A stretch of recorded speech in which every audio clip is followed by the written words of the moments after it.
যেটা সবচেয়ে ভয়ের ব্যাপার, একজন নিরাপত্তার ছাত্র হিসেবে আমি যা দেখি, ইনসার্জেন্সির উপর আমার যা পড়াশোনা করেছি, যে এই যে বড় বড় হিউজ মানি এবং অনেক বড় বড় জায়গা নিয়ে ওরা অপারেট করে। দিনাজপুরের ইপসনের দেখলাম বিশাল জায়গা।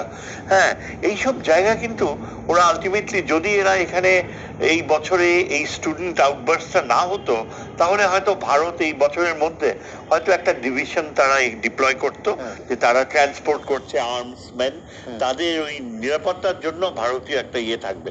তারপরে যেটা করতো কি, এই যে ইপসনের গুলোতে কোয়াইটলি তারা প্রচুর ওয়েপন্স লুকিয়ে রাখতো। এটা আমরা মায়ানমারে দেখছি, এই যে বিভিন্ন গুলো এথনিক গ্রুপস গুলো যে ফাইট করে, এটা it's a part of the guerrilla culture. হ্যাঁ, এরা অনেক সফিস্টিকেটেড আর্মস যদি বিভিন্ন ডিস্ট্রিক্টে ইপসনের লুকিয়ে রাখতো, তারপর একটা বড় part of the population here যারা ডিসগ্রান্টলড, যারা চাকরি করে না, করে না, অলস কিংবা যারা অখণ্ড ভারতে বিশ্বাস করে, একেবারে কমিটেড, ওদেরকে ট্রেনিং দিত করে। তখন কিন্তু ইপসনের যে আসল চেহারাটা কিন্তু আমরা বুঝতে পারতাম। সেটা করতে পারিনি, বিকজ যেভাবেই হোক বাই ডিভাইন ব্লেসিং এই যে পরিবর্তনটা হয়েছে, এখন আমরা ঠিক মতোই বুঝতে পারছি যে ইপসনের পোটেনশিয়াল কি, সেটাকে কেন সরানো উচিত। তবে আরো সিরিয়াসলি যদি আমি চিন্তা করি, আমার মনে হয় আমাদের এখন নিরাপত্তার দিক থেকে চিন্তা করতে গেলে আমাদের সবচেয়ে বড় যেটা গুরুত্বপূর্ণ দায়িত্ব হচ্ছে সামরিক বাহিনীর ভিতরে একতা ফিরিয়ে আনা। এবং এই যে উচ্চতর পদে যেসব আমরা খবর দেখি ইউটিউবে, এগুলো খুবই ডিস্টার্বিং। সবকিছু ভুলে যে মাতৃভূমির প্রতি অ্যাবসলিউট কমিটমেন্ট, এবং তারা এখন বুঝবে যে শত্রু কোথায়। শিয়া বাটার ও ভিটামিন ই সমৃদ্ধ Lily glam beauty soap. Lily, always beautiful. আর বারবার খালি ওই যে পাকিস্তান প্রীতি, পাকিস্তানকে অ্যাটাক করো। পাকিস্তানের কাছ থেকে হয়তো আমাদেরকে খুব অ্যাডভান্সড ফাইটার জেটস কিনতে হতে পারে, তখন কি বলবেন পাকিস্তান প্রীতি? ওই যে J7 যেটা, ওটা Chinese technology, and it is equivalent to F-35, বুঝছেন? এবং আমরা কম দামে পাওয়া যেতে পারে।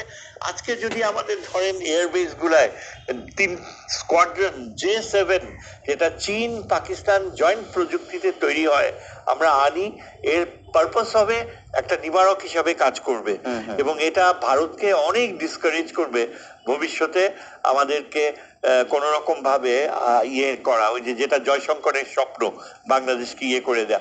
আগামী দিনগুলোতে কিন্তু অপরচুনিটিজ আসবে আমাদের জন্য। দেখেন, মণিপুরে, মিজোরামে শুরু হয়ে গিয়েছে, আসামে, এটা আমি সরাসরি বলে ফেলছি, বলবো যে যদি তারা স্বাধীনতাকামীরা আবার এগিয়ে আসে, তাদের প্রতি মুখ ঘুরিয়ে নেওয়াটা ঠিক আমাদের মানাবে না, জাতীয় স্বার্থের প্রশ্নে যদি হয়। যেমন করেছিল, এবং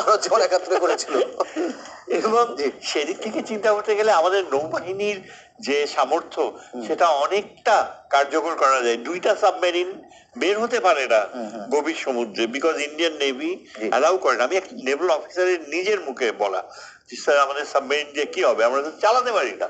দেখেন, আমাদের চীনের কাছ থেকে সহযোগিতা নিতে হবে। সোয়াচ অফ নো গ্রাউন্ড আছে একটা জায়গা বে অফ বেঙ্গলে, সেখানে চীনের নৌবাহিনী কেন প্রেজেন্স হচ্ছে না আমি বলতে পারি না। এটা এমনও হতে পারে যে একটা হচ্ছে যে চায়না খুব লো প্রোফাইল মেনটেন করছে, আমরা কিছুতেই প্রদর্শন করতে চাই না যে চীনের সাথে আমাদের কি সম্পর্ক। আরেকটা এমনও হতে পারে যে কেয়ারটেকার গভর্নমেন্ট, ইন্টারিম গভর্নমেন্ট, তারা ওই পথে যাবেই না, তারা অপেক্ষা করছে যে ইলেক্টেড গভর্নমেন্ট এসে ঠিক করুক। তো মোদ্দা কথা হচ্ছে, যদি 2 বছর এই গভর্নমেন্ট ক্ষমতায় থাকে, তাহলে কি আমাদের ডিফেন্স প্রক্রিয়া ভারতকে নিবারক হিসাবে যেসব করণীয় কাজ, সেটা বসে থাকবে? চীনের মতো এত গভীর প্রয়োজন কোনো সময় আগে আমরা ফিল করিনি, আমি মনে করি। আমি জানি না, সাকিব হয়তো ডিফার করতে পারে, তবে আমার ধারণা চীন, দেখেন চীনের ফরেন মিনিস্টার দেখা করেছে জাতিসংঘে, এবং উনি কিন্তু he is the number 2 man. এবং চীন হয়তো বা, আমরা তিস্তার ব্যাপারেও তো এখনো কোনো উদ্যোগ নিচ্ছি না। চীনকে যদি তিস্তায় আমরা 2 বছর বসে থাকি, আগামী 2 বছর যে ইলেক্টেড গভর্নমেন্ট আসবে কবে, তাহলে এর কস্ট কিন্তু অনেক বেশি হতে পারে, ভারত তার সুযোগ নিবে।